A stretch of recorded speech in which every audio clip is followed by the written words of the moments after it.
ಓಂ ಸಾಯಿರಾಮ್. ಅಧ್ಯಾಯ 18. ಉಪದೇಶ ಪಡೆಯಲು ಯಾರು ಯೋಗ್ಯರು?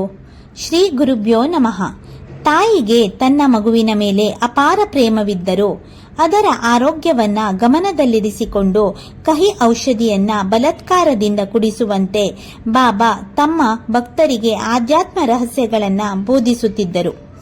ಅವರ ಬೋಧನೆ ಹಾಗೂ ಅದರ ರೀತಿ ನೀತಿಗಳು ರಹಸ್ಯವಾಗಿರುತ್ತಿರಲಿಲ್ಲ.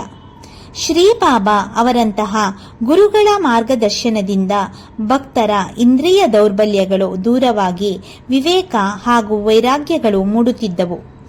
ಸದ್ಗುರುಗಳ ಸಹವಾಸದಲ್ಲಿದ್ದರೆ ನಮ್ಮ ಅಭಿಷ್ಟಗಳು ನೆರವೇರುತ್ತವೆ. ನಮ್ಮ ಪ್ರಗತಿ ಗುರುಗಳ ಅನುಗ್ರಹದಿಂದ ಮಾತ್ರ ಸಾಧ್ಯವಾಗುತ್ತದೆ.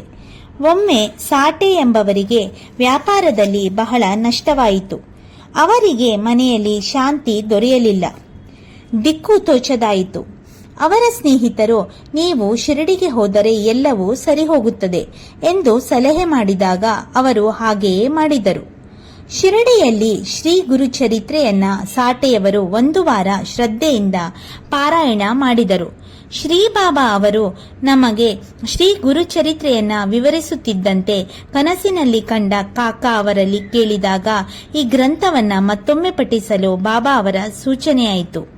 ಇದೇ ಸಮಯದಲ್ಲಿ ಬಾಬಾ ಅವರ ಪಾದಗಳನ್ನೊತ್ತಿದ ಹೇಮಾಡ ಪಂತರು ತಮ್ಮ ಮನಸ್ಸಿನಲ್ಲಿ, ನಾನು 40 ವರ್ಷಗಳಿಂದಲೂ ಶ್ರೀ ಗುರುಚರಿತ್ರೆ ಪಾರಾಯಣ ಮಾಡುತ್ತಿದ್ದೇನೆ, ನನಗೇನು ಪ್ರತಿಫಲ ಸಿಗಲಿಲ್ಲ.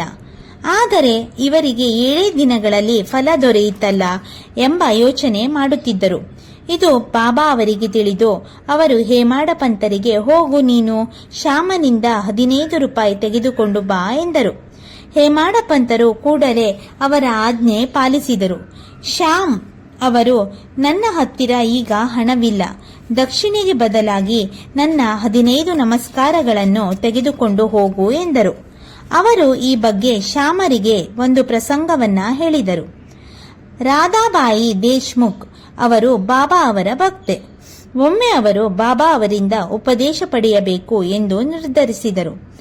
ಬಾಬಾ ಅವರಿಂದ ಉಪದೇಶ ದೊರೆಯುವವರೆಗೂ ನಾನು ಆಹಾರ ಸ್ವೀಕರಿಸುವುದಿಲ್ಲ ಎಂದು ಹಠ ಹಿಡಿದರು.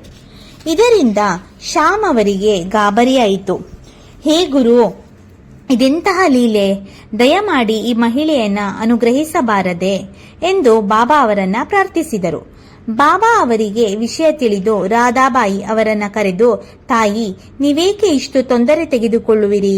ನಾನು ನಿಮ್ಮ ಪುತ್ರನೆಂದು ತಿಳಿದು ನನ್ನ ಮಾತು ಕೇಳಿ, ನಿಮಗೆ ಒಳ್ಳೆಯದಾಗುತ್ತದೆ ಎಂದು ಈ ಬಗ್ಗೆ ಪ್ರಸಂಗವೊಂದನ್ನ ತಿಳಿಸಿದರು. ನನಗೆ ಒಬ್ಬ ಗುರುವಿದ್ದರು. ಅವರು ತುಂಬಾ ದಯಾಮಯರೂ ಹೌದು. ನಾನು ಬಹಳ ಕಾಲ ಅವರ ಸೇವೆ ಮಾಡಿದೆ. ಒಂದು ದಿನವೂ ನನಗೆ ಅವರು ಮಂತ್ರೋಪದೇಶ ಮಾಡಲಿಲ್ಲ. ಒಂದು ದಿನ ಅವರು 2 ಕಾಸು ದಕ್ಷಿಣೆ ನೀಡು ಎಂದರು. ನಾನು ಅವರಿಗೆ ಇದನ್ನು ತಕ್ಷಣ ಕೊಟ್ಟೆ. ಅದು ನನ್ನ ಹಣವಲ್ಲ, ದೃಢ ನಂಬಿಕೆ ಹಾಗೂ ತಾಳ್ಮೆ, ಇವೇ ಆ 2 ಕಾಸುಗಳು. ನಾನು 12 ವರ್ಷಗಳ ಕಾಲ ಗುರುಗಳ ಸೇವೆ ಮಾಡಿದೆ. ಗುರುವೇ ನನ್ನ ಸರ್ವಸ್ವವಾಗಿದ್ದರು. ನನ್ನ ಮನಸ್ಸನ್ನ ಸದಾ ಅವರಲ್ಲಿಟ್ಟಿದ್ದೆ. ತಾಳ್ಮೆಯೇ ಪಾಪಗಳನ್ನ ಕಳೆದು ಸಂಸಾರ ಸಾಗರವನ್ನ ದಾಟಿಸುವ ದೋಣಿಯಾಗಿದೆ. ಇದೇ ಮಾನವನಿಗೆ ಭೂಷಣವಾಗಿದೆ. ಹೀಗೆ ಶ್ರದ್ಧೆ ಮತ್ತು ತಾಳ್ಮೆ 2 ಅವಳಿ ಸೋದರರಂತೆ. ನನ್ನ ಗುರುಗಳು ನನಗೆ ಯಾವ ಮಂತ್ರವನ್ನು ಉಪದೇಶಿಸಲಿಲ್ಲ. ಇದಕ್ಕೆ ಯಾವ ಶಾಸ್ತ್ರ ಪಾಂಡಿತ್ಯವೋ ಸಾಧನೆಯೋ ಬೇಕಾಗಿಲ್ಲ. ಯಾರು ಗುರುವೇ ದೇವರೆಂದು ಆರಾಧಿಸುತ್ತಾರೋ ಅವರು ಸದಾ ಗುರುಗಳ ಆಶೀರ್ವಾದ ಪಡೆಯುತ್ತಾರೆ. ಶ್ರೀ ಬಾಬಾ ಮಾತು ಕೇಳಿದ ರಾಧಾಬಾಯಿಯು ಪೂರ್ಣ ವಿಶ್ವಾಸದಿಂದ ತನ್ನ ಉಪವಾಸ ತೊರೆದಳು. ಇದನ್ನು ಕೇಳಿದ ಹೇಮಾಡ ಪಂತರು ಆಶ್ಚರ್ಯಚಕಿತರಾದರು. ಅಷ್ಟರಲ್ಲೇ ಆರತಿಯ ಸಮಯವಾಯಿತು. ಬಾಬಾ ಅವರು ಹೇಮಾಡ ಪಂತರಿಂದ ರಾಧಾಬಾಯಿ ಕಥೆಯನ್ನು ಕೇಳಿ, ಇದರಿಂದ ನಿನಗೆ ಶಾಂತಿ ದೊರೆಯಿತೆ ಎಂದು ಕೇಳಿದರು. ಹೇಮಾಡ ಪಂತರು, ಹೌದು ಬಾಬಾ, ನನಗೆ ಈಗ ಶಾಂತಿ ದೊರಕಿದೆ ಎಂದರು. ಆಗ ಶ್ರೀ ಬಾಬಾ ಅವರು, ನನ್ನ ರೀತಿ ಅದ್ವಿತೀಯವಾಗಿದೆ. ಆತ್ಮಜ್ಞಾನವು ಸಿಗಬೇಕಾದರೆ ಭಕ್ತಿಯು ಅತ್ಯಗತ್ಯ. ಇದನ್ನು ನಿರಂತರವಾಗಿ ಅಭ್ಯಾಸ ಮಾಡಬೇಕು. ಆಸೆಗಳನ್ನು ತೊರೆದು ಭಗವಂತನಲ್ಲಿ ಮನಸ್ಸನ್ನ ಇಟ್ಟರೆ ಗುರಿಯನ್ನು ಸಾಧಿಸಬಹುದು.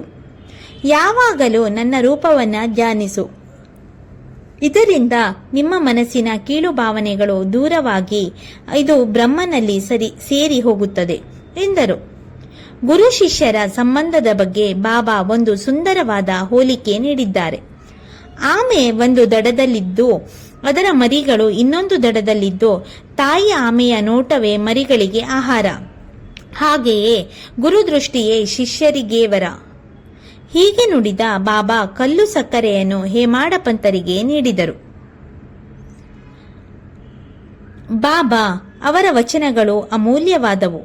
ಅವುಗಳನ್ನು ಮಾತ್ರ ನೆನಪಿನಲ್ಲಿಟ್ಟುಕೊಂಡರೆ ನಿಜವಾಗಿಯೂ ನಮಗೆ ಒಳ್ಳೆಯದಾಗುತ್ತದೆ.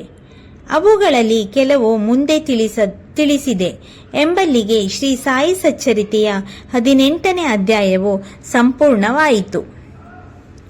ಓಂ ಶ್ರೀ ಸಾಯಿನಾಥಾಯ ನಮಃ.